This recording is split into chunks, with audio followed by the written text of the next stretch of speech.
Hello students, good morning to all of you. जैसा कि आप देख सकते हैं, आज हम आपको पढ़ाएंगे अध्याय फर्स्ट वास्तविक संख्याएं पार्ट 3 कक्षा 10। कक्षा 10 की जो मैथमेटिक्स की बुक है उसका चैप्टर फर्स्ट रियल नंबर हम आज आपको पढ़ाएंगे।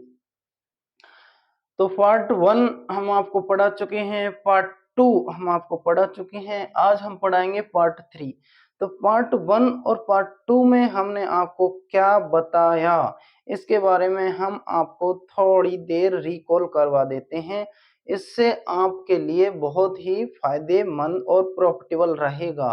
रिकॉल करवाएंगे तो आपको पिछला आपने जो भी पढ़ा है वो आपको याद आ जाएगा और आप अच्छी तरह से इस चैप्टर को समझ पाओगे। तो देखिए, वास्तविक संख्याएं। वास्तविक संख्याओं की शुरुआत हमने की थी धनात्मक पूर्णांकों के दो महत्वपूर्ण गुणों से। अब धनात्मक पूर्णांकों के दो महत्वपूर्ण जो गुण होते हैं वो कौन कौन से होते हैं। पार्ट फर्स्ट में हमने पढ़ा था कि धनात्मक पूर्णांकों के दो महत्वपूर्ण यानी अति महत्वपूर्ण गुण जिनका गणित के क्षेत्र में व्यापक प्रयोग होता है, पहला होता है यूक्लिड डिवीजन एल्गोरिथम।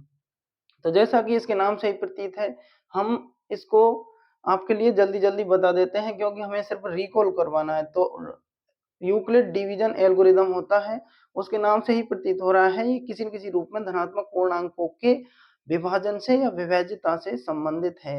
यानी कि एक धनात्मक पूर्णांक ए को एक अन्य धनात्मक पूर्णांक बी से इस प्रकार विभाजित किया जाता है कि जो शेष फल बचता है आर वो बी से कैसा हो, छोटा हो।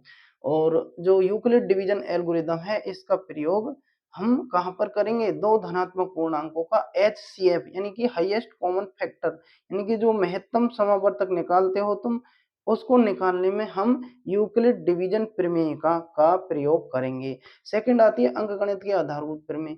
अंकगणित की आधारभूत प्रमेय क्या है, तो हमने पार्ट 2 में अंकगणित के और अंकगणित की आधारभूत प्रमेय और यूक्लिड डिवीजन प्रमेय का इन दो धनात्मक पूर्णांकों के जो गुण हैं इनके बारे में बेसिक जानकारी दी थी। और आज हम अंकगणित की आधारभूत प्रमेय के बारे में डिटेल में जानकारी लेंगे। तो पार्ट 2 में हमने आपको बताया था कि जो अंकगणित की आधारभूत प्रमेय होती है यानी कि फंडामेंटल थ्योरम ऑफ अर्थमेटिक, वो क्या होती है, वो होती है कि उसका संबंध धनात्मक पूर्णांकों के गुणन से है जबकि उसका संबंध विभाज्यता से था। जैसे कि प्रत्येक भाज्य संख्या को हम इसमें कह रहे हैं कि प्रत्येक भाज्य संख्या को अद्वितीय रूप से एक अभाज्य संख्या के गुणनखंडन के रूप में व्यक्त किया जा सकता है। यही अंकगणित की आधारभूत प्रमेय होती है, यानी कि यही फंडामेंटल थ्योरम ऑफ अर्थमेटिक है। और इसका जो प्रयोग है अंकगणित की आधारभूत प्रमेय का प्रयोग हम कहाँ करेंगे, तो इसका प्रयोग हम करेंगे कोई संख्या कब शांत होगी और कब अशांत होगी यह याद करने में करेंगे। और कक्षा 9 में हमने पढ़ा था अपरिमेय संख्याओं के बारे में। तो अपरिमेय संख्याओं की अपरिमेयता सिद्ध करने के लिए हम अंकगणित की आधारभूत प्रमेय का प्रयोग करेंगे, जैसे √3, √5, √7। ये अपरिमेय संख्याएं क्यों हैं, सिद्ध कीजिए। तो इसका प्रयोग हम उसमें करेंगे। दूसरा हम करेंगे कि कोई संख्या कब शांत होगी और कब अशांत आवर्ती होगी, यह याद करने के लिए भी हम अंकगणित की आधारभूत प्रमेय का प्रयोग करेंगे। और यह याद करने के लिए हम जो P अपॉन Q यानी कि परिमेय संख्या का रूप होता है, यह Q के फैक्टर पर यानी Q के अभाज्य गुणनखंड पर डिपेंड करेगा कि उस संख्या की प्रकृति पूर्ण रूप से कैसी है। यानी कि Q के अभाज्य गुणनखंडन को देखकर हम उस संख्या की प्रकृति के बारे में पूर्ण रूप से पता लगा लेंगे। तो यहाँ तक हमने पार्ट फर्स्ट और पार्ट सेकंड में पढ़ा था। आज हम पढ़ने जा रहे हैं पार्ट 3। तो आज हम अंकगणित की आधारभूत प्रमेय को डिटेल से पढ़ेंगे। तो देखिए, आज हम पढ़ते हैं अंकगणित की आधारभूत प्रमेय। तो यहाँ पर हम मेंशन कर देते हैं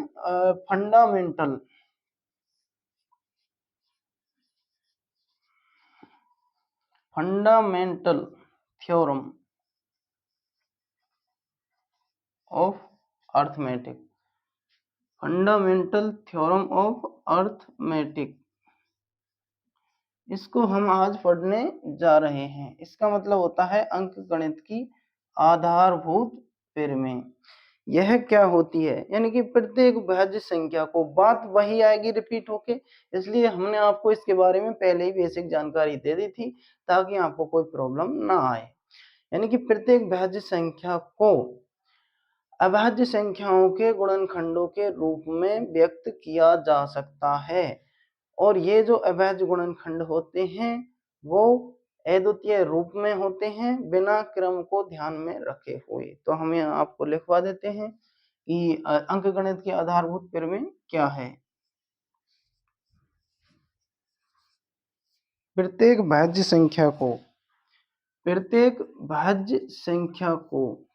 संख्या का मतलब होता है जो विभाजित होती है। प्रत्येक भाज्य संख्या को अद्वितीय रूप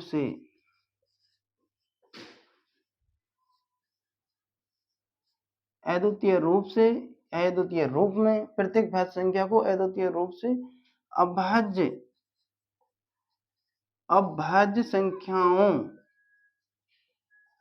अभाज्य संख्याओं के गुणनखंड के रूप में व्यक्त किया जा सकता है। अभाज्य संख्याओं के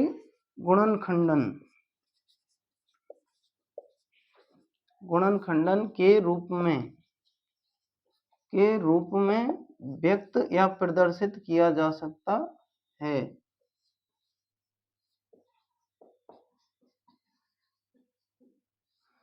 हम कह रहे हैं कि प्रत्येक भाज्य संख्या को एक अभाज्य संख्याओं के गुणनखंड के रूप में व्यक्त किया जा सकता है। और जो अभाज्य गुणनखंड होंगे वो कैसे होंगे? अद्वितीय होंगे। अद्वितीय का मतलब होता है यूनिक, यानी उनका रिपीटेशन नहीं होगा।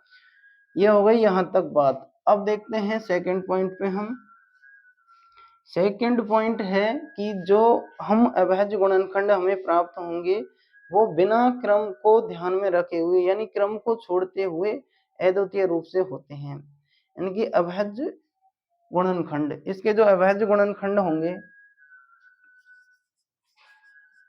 अभाज्य गुणनखंड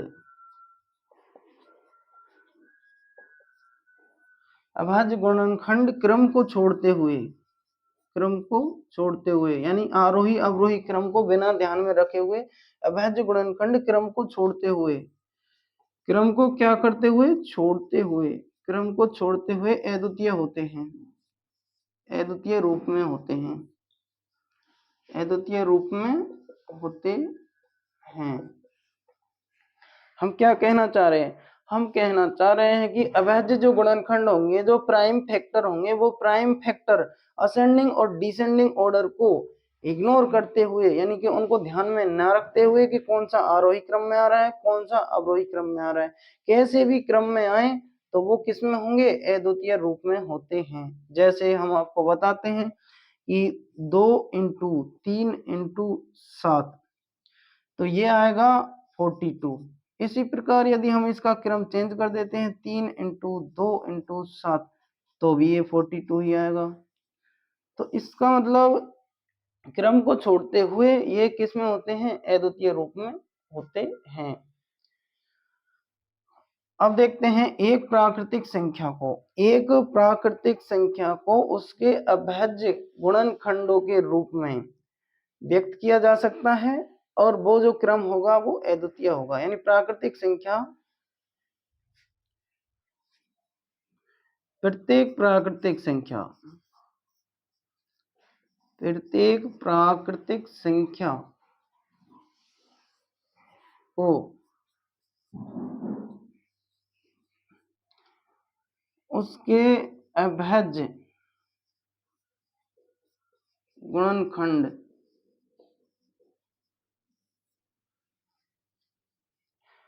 प्रत्येक अभाज्य संख्या को उसके अभाज्य गुणनखंडन के रूप में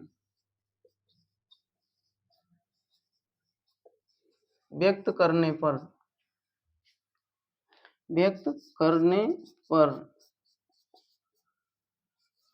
बिना क्रम के, इसमें क्वेश्चन में लिखना है बिना क्रम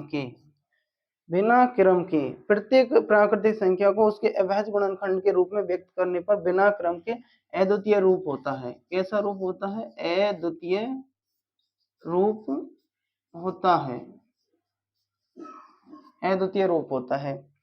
प्रत्येक प्राकृतिक संख्या को उसके अभाज्य गुणनखंड के रूप में जब हम व्यक्त करते हैं तो वो कैसा होता है? अद्वितीय रूप होता है। जैसे जैसे मैं लिख देता हूँ कोई भी 2 इंटू 3 बराबर 6, 2 इंटू 2 बराबर 4।